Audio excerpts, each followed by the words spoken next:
It courses through the veins. A steady pulse, a constant rhythm. But I shot a man in Reno just to watch him.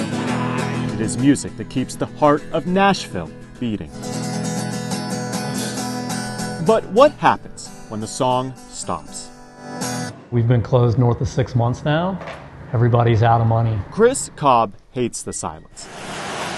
He's the owner of Exit Inn in Nashville, a small independent music venue which has been closed since March because of COVID. It's just not safe. It's just not safe to do what we do right now, unfortunately. 57 employees laid off. Not a concert in months. Close signs are popping up at businesses around the neighborhood who rely on shows to bring customers in. Chris Cobb knows he's next. Once the money's gone, we close, and we just get closer every day. From Sheryl Crow to Billy Joel to Jimmy Buffett, all have at one time graced this stage. It's not a giant stadium, but these kinds of spaces across the country are where smaller artists get their start. Daniel Donato is one of them. Well, I met her down in a red light tavern. I want to create memories that people can go back to. Without smaller stages to play on, Daniel has lost a substantial amount of income. He's also lost the ability to connect with fans on a visceral level.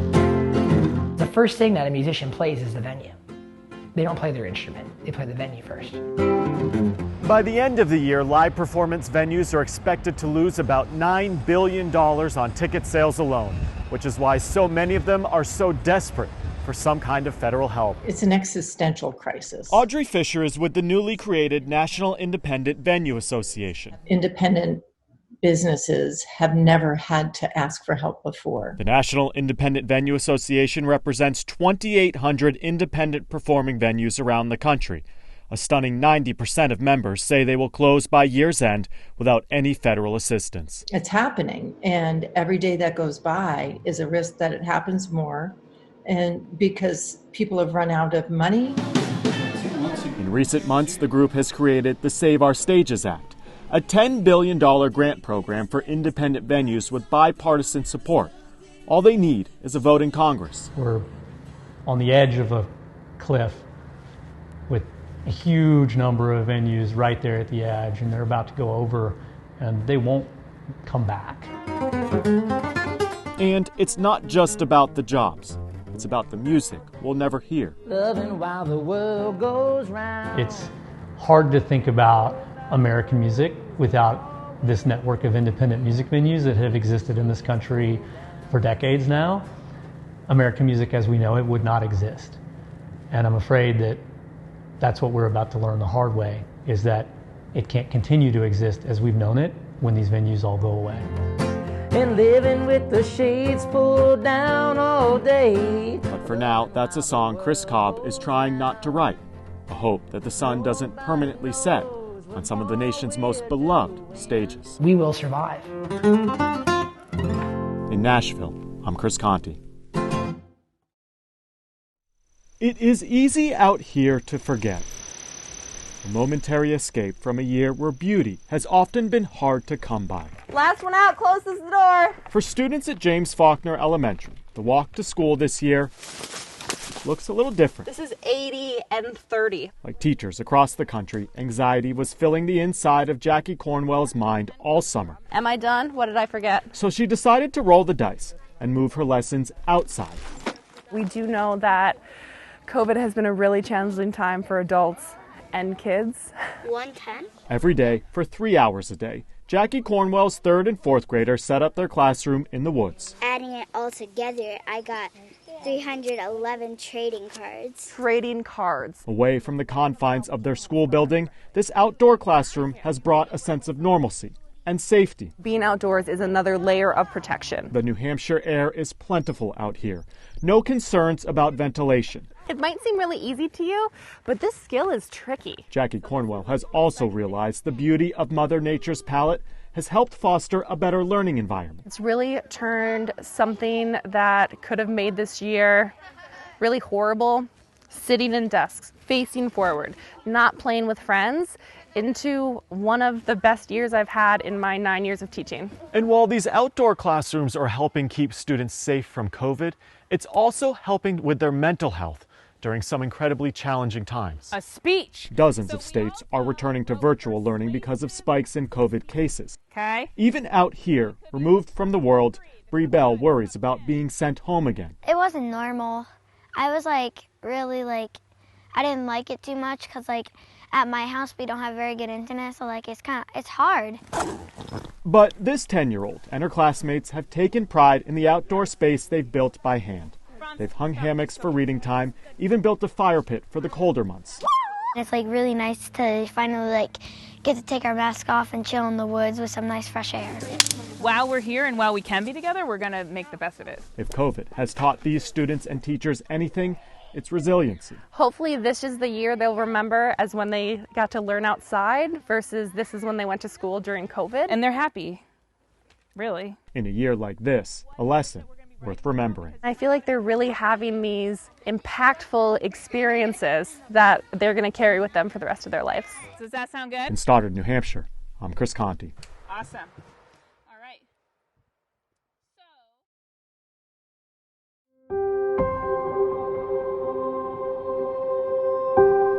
It sits in silence, in emptiness, perhaps in perpetuity. The death of Cumberland River Hospital has thrust this place into darkness. We are seeing a huge divide in healthcare among Americans. Johnny Presley is the owner of this small rural hospital, located in Salina, Tennessee, a town of 1,400 people, a town that no longer has an emergency room. When people can't live in the rural communities they grew up in without having adequate access to health care, then it's almost like you're in a prison. Months of fighting with Medicare for reimbursement payments finally led to the inevitable. I used over $2 million of my own funds to keep this thing open for 4 months. Hospitals across the country are struggling now more than ever, as patients are still avoiding elective surgeries because of COVID. Those are the bread and butter of most hospitals' bottom line. It's thrown all hospitals into a negative cash flow issue. Not just about the money, though. When I fell down the stairs, I actually woke up from the fall. When Stephen Hendrick fell down the stairs earlier this year, help was only a 5-minute drive away. It means everything. It really does to a small community like this. With the hospital now closed, though, the nearest emergency room is an hour's drive away. This is the reality of rural health care in America. So many people are going to die. They're going to die because they don't get the emergency care that they need. Since 2005, a staggering 174 rural hospitals have shut down nationwide, 15 of those closures happening this year alone, leaving a vacuum of care in their absence. Texas and Tennessee lead the nation in hospital closures. By the end of this year, hospitals across the country are expected to lose $300 billion, a staggering statistic that ripples far beyond the walls of any emergency room. In most rural communities, hospitals are often the single biggest employer in town. When Cumberland River closed, nearly 100 doctors, nurses, and staff were let go. I think it's awful, because we could have a hospital. By some estimates, 2020 may end up claiming the lives of nearly 200 more hospitals. To keep our hospitals open in the middle of this pandemic, it's going to take the government to intervene. With federal aid, Johnny Presley could reopen the hospital tomorrow. But so far, his pleas to politicians have gone unanswered. I think it's just a travesty that this country is going through.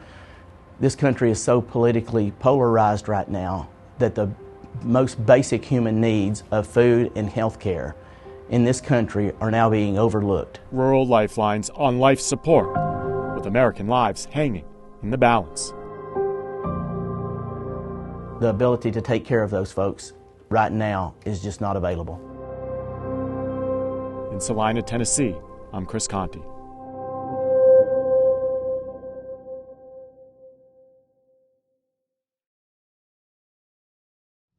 It's very peaceful, very serene, calm. Hidden in the fog often lies clarity. Morning, how are you? You want to hand it to us? Yeah. For Josh Carloni and his wife Jessica, though, no fog could hide the reality of this past year. It's supposed to open up today. That's why we have coolers. Restaurant after restaurant closed down because of COVID. That's a big one. Their fishing business Great. was lost at sea. Every time you turn on the news, seems like there's more and more bad news out there.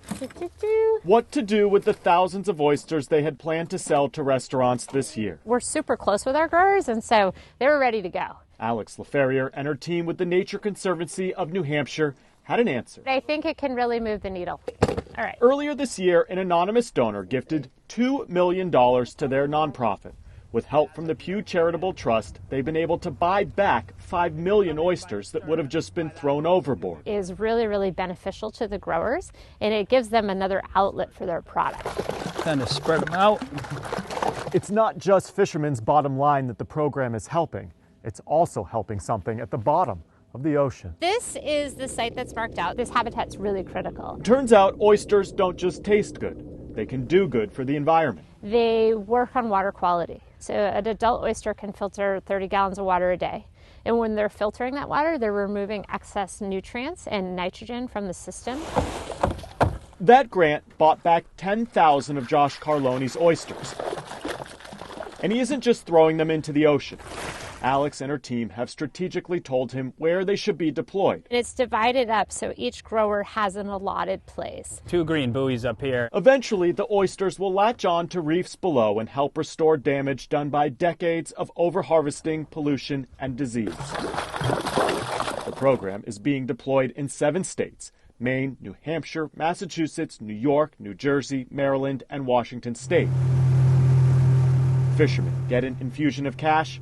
Reefs across the country get an infusion of clean water, courtesy of a 3-inch mollusk. It's this really great win-win opportunity where we get this ecological benefit of putting oysters back in the bay, and we're also helping our local oyster farmers. Something like this, where our sales are down for the year, this can help us and will help us, continue to stay in business. So many times this year, it's been hard to see a way forward, clouded by the dreariness of COVID-19. There's nothing bad about this situation. It's only good. All because of COVID. Yeah, we would never would have been here. But out here, a reminder that like the fog, the pandemic will also pass. And it's working, so it's pretty cool. In Durham, New Hampshire, I'm Chris Conti.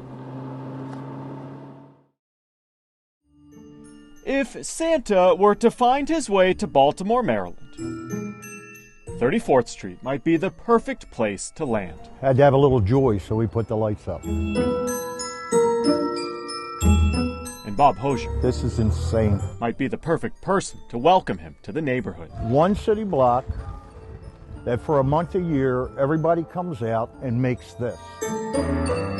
This is a sight to behold. 34th Street in Hamden. 1981 was the first time Bob Hosier strung up a strand of Christmas lights. It's been a terrible year. And this year, more than ever, he knew his gift to the world had to shine. With the amount of people out of work, the kids that aren't going to have a great Christmas, this is free. Don't cost anything. Candy cane! Do you hear that? No amount of social distancing can dim this display. Turns out, though, Bob Hosier isn't alone in his love for light. Sales of Christmas lights in this country are up some 20% in 2020. Put a little joy on the kids' faces, yeah, you only have to put one string of lights up. But the holidays aside, there might be something much deeper at play that helps explain Americans' newfound fascination with Christmas lights this year. It's far easier to understand anything when you can turn the light on. In a year defined by darkness, psychology professor Christine Batcho sees a reason behind those skyrocketing light sales. Holidays themselves, then, are wonderful social or community markers for time. It reminds us that there's a cycle to nature. With so many of our routines upended, putting up lights can be a marker in time, a way for our subconscious to reset. None of us can stop time. None of us can reverse it. But when you put up those lights, in a way you're saying, but I have control over this. I'm going to tell the world that, hey, it's time to take a break. One other thing Bob Hosier learned long ago, looking at lights is like standing in a museum and analyzing a piece of art. Pretty humbling the amount of people come by and see this, believe me. It's an act of hope, and we all are anticipating the end of the pandemic. So this takes on more meaning, more purpose. In a year that has seen its fair share of darkness, It made me dizzy. perhaps these tiny little bulbs are lighting the way forward. But a little bit of light just shines that much brighter. In Baltimore, Maryland, I'm Chris Conti.